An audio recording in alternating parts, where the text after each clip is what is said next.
আল্লাহ রাসূল সাল্লাল্লাহু আলাইহি সাল্লাম যেদিন মক্কা বিজয় করেছিলেন, প্রথম মক্কা বিজয় করার পরে তিনি 8 রাকাত নফল নামাজ আদায় করেছিলেন, আল্লাহর শুকরিয়া আদায় করেছিলেন।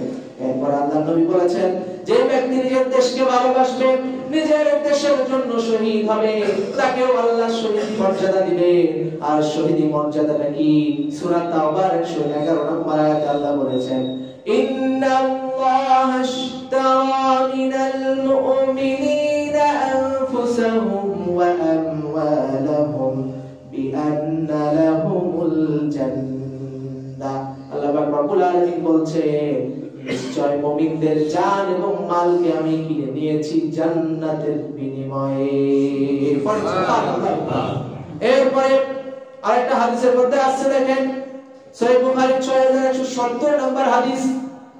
আবু মুসা আশআরী রাদিয়াল্লাহু আনহু বলেছেন, যে ব্যক্তি যার সঙ্গে মহব্বত করবে তার সঙ্গে তার হাসর নাসর হবে। পৃথিবীতে আপনি যাদেরকে ফলো করলেন, যাদেরকে আপনি আজকে অনুসরণ করলেন, কিয়ামতের ময়দানে তাদের সঙ্গে আপনাকে উপস্থিত করা হবে। তাই আপনি যদি জান্নাতি হতে চান, তাহলে পৃথিবীতে জান্নাতি মানুষের সঙ্গে আপনাকে বসবাস করতে হবে। আর জান্নাতে যেতে হলে ইবাদত যেমন করতে হবে, আপনি আল্লাহর দাসত্ব যেমন স্বীকার করেছেন, তেমন আল্লাহ আপনাকে যে মাতৃভূমিটা দিয়েছে, সেই দেশটাকে ভালোবাসাটাও হচ্ছে ঈমানের একটা অঙ্গ। ওই দেশের অগ্রগতিকে সামনের দিকে এগিয়ে নিয়ে যেতে, সেই দেশের আমানতকে রক্ষা করতে, সেই দেশকে সমৃদ্ধশালী করতে যে প্রচেষ্টা আপনি করবেন, সেই প্রচেষ্টা আল্লাহর কাছে ইবাদত হিসাবে গণ্য হয়ে যাবে। সুবহানাল্লাহ। আর হাদিসের মধ্যে আসছে, দুইটা চক্ষু, রাসূল বলেন দুইটা চক্ষু কোনদিন আগুন জ্বলবে না, জাহান্নামের আগুন দুইটা চোখকে কোনদিন স্পর্শ করতে পারবে না। এক নাম্বার যেই চোখটা আল্লাহর ভয় কান্না করে, শেষ রাতে উঠে আল্লাহর কাছে দোয়া করে, আল্লাহ আমার গুনাহগুলো মাফ করে দাও, জীবনের সমস্ত গুনাহ মাফ করে দাও, তোমার আযাব সহ্য করতে পারবো না। আল্লাহর ভয়ে যে চোখটা কান্না করবে, আল্লাহর কাছে মাফের আশায় যে চোখটা কান্না করবে, ওই চোখটা আল্লাহ রাসূল বলছেন কোনদিনও জাহান্নামের আগুনে জ্বলবে না। সুবহানাল্লাহ। আরেকটা হচ্ছে যেই চোখটা নিজের দেশকে বাঁচাতে, বর্ডারে দাঁড়িয়ে, সীমান্ত পাহারা দিয়ে, দেশের অভ্যন্তরীণ বিষয়গুলোতে দেশকে বাঁচাতে, দেশকে সমৃদ্ধশালী করতে রাত্রি জাগরণ করে যারা সীমান্ত পাহারা দেয়, ওই চোখ দিয়ে, যে চোখ দিয়ে সীমান্ত পাহারা দিল, ওই চোখটা কোনোদিনও জাহান্নামের আগুন স্পর্শ করবে না। শর্ত শুধু একটা, ঈমান আনতে হবে। শর্ত কি? ঈমান আনতে হবে। ঈমান আনার পরে যদি আপনি দেশকে ভালোবাসেন, এই সব ভালোবাসাটুকু আল্লাহর কাছে ইবাদত হিসেবে গণ্য হয়ে যাবে। বলেন সুবহানাল্লাহ। এই দেশটা আপনার কাছে আমানত। দেশকে ভালোবাসেন মানে আমরা কেন? ইলিশ মাছ ধরতে যখন নিষেধ করা হয়, তখন অনেকে চুরি করে ইলিশ মাছ ধরে না? ধরে কি ধরে না? এটা কি আমানতের খেয়ানত হলো না? হলো কি না? তারপরে এই যারা সিন্ডিকেট করে, যারা ব্যবসা দিয়ে দেশের গরিব মানুষদেরকে না খেয়ে মারতে চায়, যারা অতিরিক্ত লাভ করতে চায়, সুদ দিয়ে গ্রামগঞ্জের প্রত্যেকটা বাড়িগুলোকে নিয়ে রাখতে চায়, এরা কি দেশের উন্নতি করলো না অবনতি করলো? ক্ষতি করলো না? এই যে ক্ষতিগুলো করলো, এটা কি ঈমানের মধ্যে পড়ে না বাইরে পড়ে? কথা বলেন, বাইরে পড়ে না ভিতরে পড়ে? তাহলে এটা তো আপনি ঈমান ভঙ্গ করলেন। এজন্য বলা হচ্ছে দেশকে ভালোবাসা মানো। আপনি যদি ইলিশ মাছগুলোকে ওই সময় ধরেন যখন তারা ডিম পারে, ধরে ফেললেন, পুরো ডিমও দিল না, বাচ্চাও হলো না, ইলিশ রপ্তানি আমদানিতেও সমস্যা দেখা দেবে। কি বলেন, তাই কি না? তাহলে দেশকে ভালোবাসতে হবে। নিজের দেশকে আগে ভালোবাসেন, আপনি আগে নিজের দেশকে ভালোবাসেন, অন্যের কৃষ্টি কালচার ফলো করে নিজের দেশকে ক্ষতিতে মুখে ছেড়ে দিবেন। আগে নিজের দেশকে ভালোবাসেন, নিজের কালচারকে ভালোবাসেন, এরপরে বিধর্মীদেরকে নিজের কালচার শিক্ষা দেন, ওদের কালচার অনুসরণ করে না। কি বলেন, ঠিক কি না? তাহলে তাদের কৃষ্টি কালচার আমরা কি অনুসরণ করব? তারা আমাদের বাচ্চাদেরকে শেখায় টিকটক করতে, তারা আমাদের বাচ্চাদেরকে শেখায় ফেসবুকে রিল বানাতে, তারা আমাদের ছেলে মেয়েদেরকে, আমাদের ছোট বোনদেরকে, ছোট ভাইদেরকে শেখায় বিয়ের অনুষ্ঠানে দোলছে নাচো। এই যে কাজগুলো বললেন, এখন তো যারা পর্দা করে, এই পর্দাশীল মেয়েরাও টিকটক করে, পর্দা করেও টিকটক করে, জুব্বা পরেও টিকটক করে। আবার টিকটক আইডি নাম জানেন? দুষ্টু হুজুর নির হুজুর, দুষ্টু হুজুরের মিষ্টি বউ। নাউজুবিল্লাহ বলেন। ইসলামকে হাসির পাত্র বানিয়েছে। ফেসবুকে গ্রুপ খুলেছে, কমিয়ানদের আড্ডা, ওইখানে পোস্ট করেছে একটা মেয়ে, ওই পোস্টের কমেন্টে ছেলে মেয়ে দমসে কমেন্ট চলছে, কথা বলছে। মাদ্রাসা এগুলো শিক্ষা দেয়? ইসলামকে হাসির পাত্র বানিয়েছেন, ইসলামকে হাসির পাত্র মনে করেছেন। যে আপনি নামটা আস্তে পর্দা করে টিকটক বানাচ্ছেন, নামটা জুব্বা পরে আল্লাহর ওয়ালি মনে থানা থেকে একজন ছোট ভাই পালিয়ে গেছে।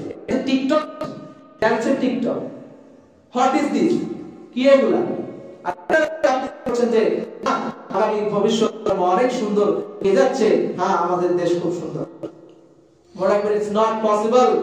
It's not possible to develop the country with the TikTok generation, a TikTok generation, with the Facebook generation, with the YouTuber generation. এই জেনারেশন দিয়ে কখনো পৃথিবী এই দেশটাও সামনের দিকে এগিয়ে নিয়ে যাওয়া সম্ভব হবে না। সারা জীবন আপনি টিকটক করবেন, ফেসবুক করবেন, আর আপনার করা এই হাস্যরস ভিডিওগুলো দেখে তারা মজা নেবে, আপনার এই ভিডিওগুলোতে তারা ডলার কামাবে, আর ওই ডলার আপনার দেশকে ক্ষতি করার জন্য তারা ব্যবহার করবে। কি বলে ঠিক কিনা? এজন্য এগুলো করবেন। আপনি মনে করছেন যে আপনি মডার্ন পিতামাতা, আপনার ছেলে মেয়েকে একটু নাচ না শিখালে মানুষ কি বলবে? একটু ছেলেকে হাই পোশাক না পরে, একটু লেহেঙ্গা না দিলে, একটু সুন্দর করে মেকআপ না করে মানুষ কি বলবে? কি ব্যাপার, খ্যাত গ্রামের খ্যাত কোত্থেকে আসছে? এজন্য আপনি মডার্ন করে ছেড়ে দিলেন। ছোট্ট ছোট্ট বাচ্চাদের হাতে ফোন দিয়ে টিকটক বানিয়ে দিলেন, মা ভিডিও করে আর ছোট বাচ্চারা নাচে। এই ভিডিওগুলো ভাইরাল হয়, এই ভিডিওগুলো ভাইরাল হয়। এই টিকটক যেন আপনি কি মনে করছেন যে এত সহজ? আপনি আপনার ছেলে মেয়েকে যেভাবে তৈরি করলেন যে আমাদের মাঝে আল্লাহ 10 বার হজ করেছিলাম, 20টা রমজান পেয়েছিলাম, সব রোজা রেখেছি, এত কোটি টাকা দান করেছি, মাফ করে দাও, মাফ পেয়ে যাবে। বুকের উপরে পা দিয়ে সন্তানগুলোকে জাহান্নামে যাবে, আপনাদেরকেও টেনে নিয়ে যাবে। এই যে সন্তানগুলো আপনি তৈরি করলেন, this is your dancer Son, your TikToker Son, your Facebooker Son, your YouTuber Son, who will step on your chest. chest মানে বুঝেন? বুকের উপরে পা দিবে, বুকের আপনার বুকের উপরে পা দিবে and go to hell, এবং জাহান্নামে যাবে on the day of judgment, কিয়ামতের ময়দানে।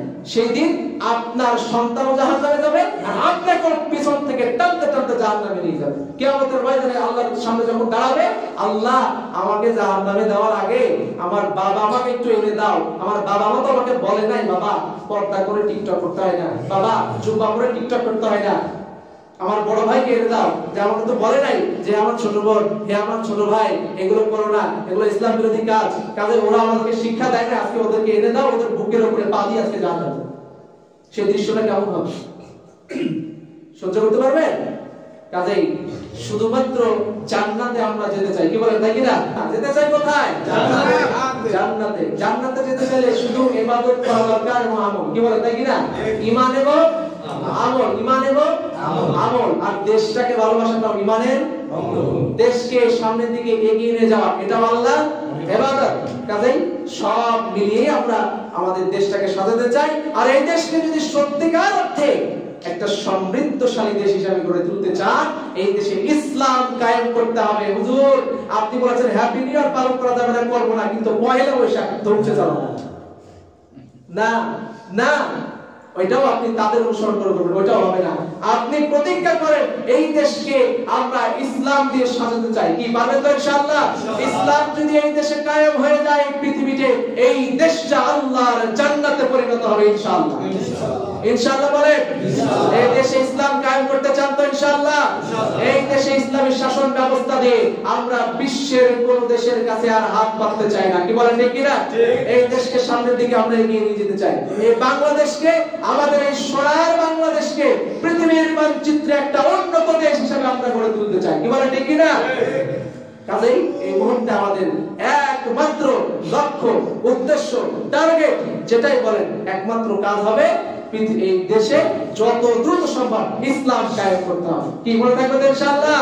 আর এই ইসলাম কায়েম করতে হলে বুড়ো যারা হয়ে গেছে, এগুলো দিয়ে কাজ হবে না, এগুলো তৈরি হচ্ছে, এগুলোকে ইসলামের আলোকে তৈরি করেন। ক্লাস 3 থেকে নিয়ে 10 পর্যন্ত আপনার বাসা থেকে মাদ্রাসায় পরিণত করেন। আপনি মা বাবা হয়ে তাকে ইসলাম শিক্ষা দেন। এই ছোট ছোট বাচ্চাগুলোই ভবিষ্যতে এই দেশটাকে, দেশে ইসলাম কায়েম করবে। আর দেশে যখন ইসলাম কায়েম হয়ে যাবে, আল্লাহর রহমতে পুরো দেশটা ছেয়ে যাবে। করেন সুবহানাল্লাহ।